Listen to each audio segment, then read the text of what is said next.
In 1967, a man walked toward a rocket that he knew was going to kill him. 200 engineers had warned that this spacecraft would fail. Their reports were thrown away. It failed exactly as they said it would.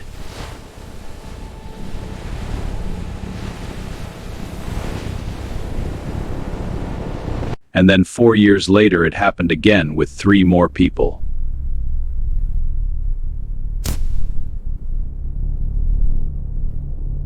And then 15 years after that, it happened again with 7 more.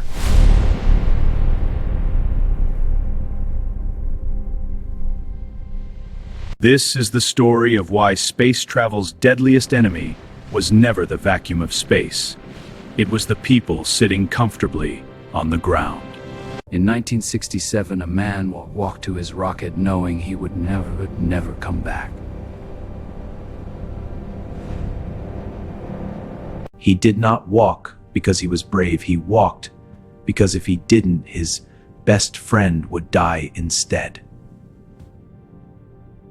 His name was Vladimir Komarov, and what happened next was covered up for decades.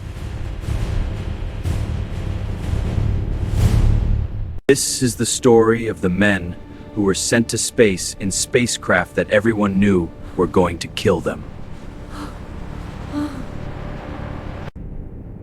And the people who could have stopped it chose not to.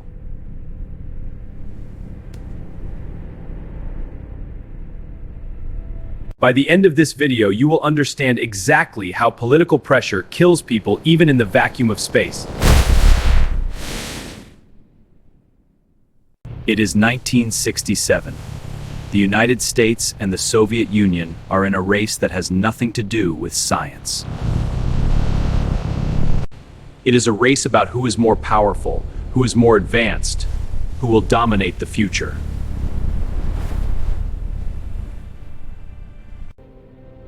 And in April 1967, Soviet leaders needed a victory desperately.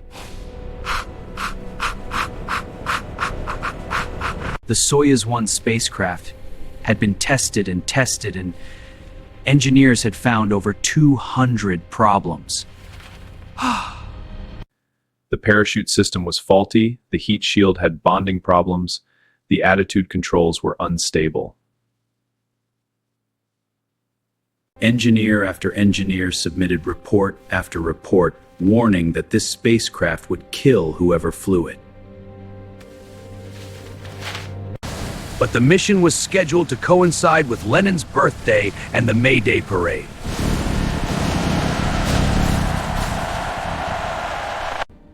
A propaganda victory was more important than a human life.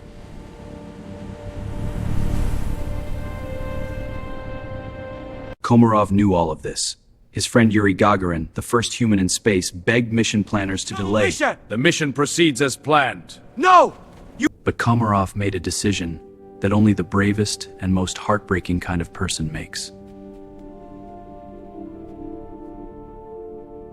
If he refused, Gagarin would fly instead, and Komarov could not let his friend die in a spacecraft he knew was broken. At 3:35 in the morning, April 23, 1967, Soyuz 1 lifted off into the pre-dawn darkness. The problems began almost immediately.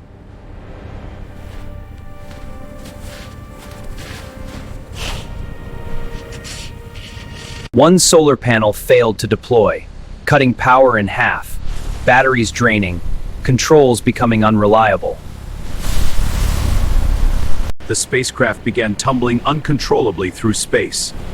The controls aren't responding! I'm tumbling! Sequadforcing! I'm trying! It's no use! For 18 orbits, Komarov fought alone, burning precious fuel, trying to stabilize a spacecraft that refused to cooperate. Mission Control ordered an emergency re-entry. Komarov had no choice but to attempt it. He manually oriented his tumbling spacecraft for re-entry, using the last of his fuel, knowing this was his only chance. Re-entry began. The heat shield held. For a moment, it seemed like he might actually make it. Then at 23,000 feet, the main parachute failed to open.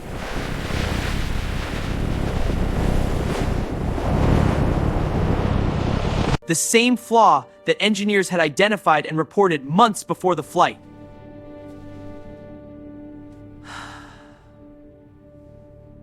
The backup parachute deployed but immediately tangled with the main chute and became completely useless. Komarov was now falling at 250 miles per hour toward the ground with no way to stop. Soviet listening posts recorded his final transmissions. He was not calm, he was furious.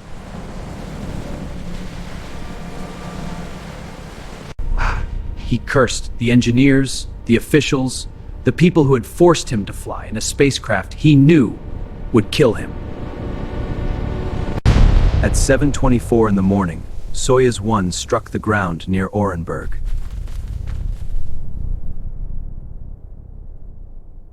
The spherical capsule was flattened into a disk barely 1 meter high.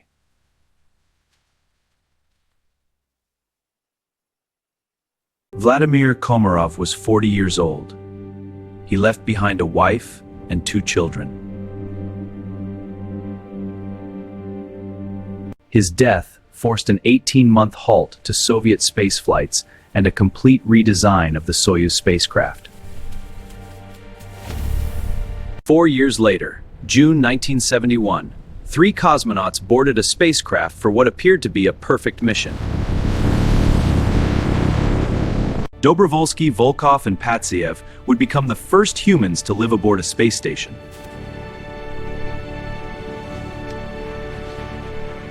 For 22 days, everything went perfectly. Experiments completed, records broken, communications up, beep.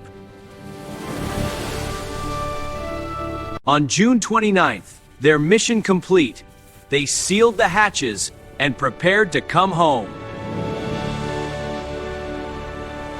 The undocking was perfect. The deorbit burn was perfect. Re-entry was perfect.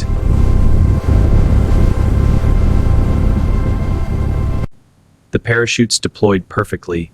The landing rockets fired perfectly. The capsule settled gently onto the Kazakhstan steppe. Recovery crews rushed to the capsule, ready to congratulate 3 heroes.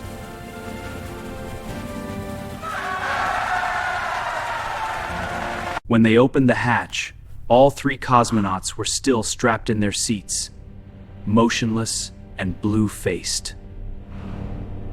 No fire, no impact damage, no explosion.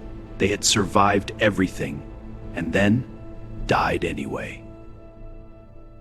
A single valve, a pressure equalization valve, designed to open just before landing, had opened too early. While the spacecraft was still in the vacuum of space, the cabin atmosphere began venting to the outside. The cabin depressurized in 112 seconds. The crew lost consciousness in 15 to 20 seconds and died within a minute. They had spent 22 days living in space, survived re-entry, and were killed by a single malfunctioning valve the size of a fist. January 28, 1986. Space Shuttle Challenger sat on the launch pad in temperatures far below freezing. The night before launch, engineers at Morton Thiokol discovered the temperatures were dangerously cold for the O-ring seals. Roger Boisoli and Alan McDonald, senior engineers, strongly recommended postponing the launch. NASA officials challenged their concerns, argued there was no conclusive proof, and pressured management to approve the launch. Thiokol management overruled their own engineers and gave NASA permission to proceed. This is against our advice. It's too dangerous. The decision is made. We proceed. At 11:38 in the morning, Challenger lifted off into a clear blue sky, watched by the family of Krista McAuliffe. a teacher who was on board. At 59 seconds, a small flame appeared near the right solid rocket booster, exactly where the engineers had said it would. At 72 seconds, traveling at twice the speed of sound, the external fuel tank ruptured. The crew compartment was thrown clear and fell for 2 minutes and 45 seconds toward the ocean below. Pilot Michael Smith was heard saying just 2 words before the vehicle broke apart.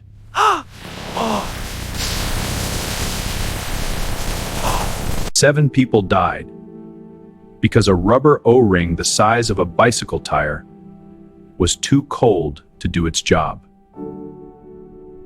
3 disasters, different decades, different countries, different spacecraft, same cause.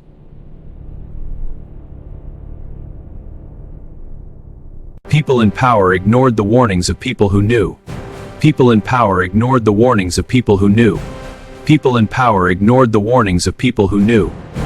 Komarov knew the Soyuz 11 crew didn't know the Challenger engineers knew, and were silenced. In each case, the spacecraft was not what killed them, the decisions made on the ground were. Vladimir Komarov chose to die so his friend could live, and history barely remembers his name. Space does not kill astronauts. Complacency does, political pressure does, and the decision to fly anyway does.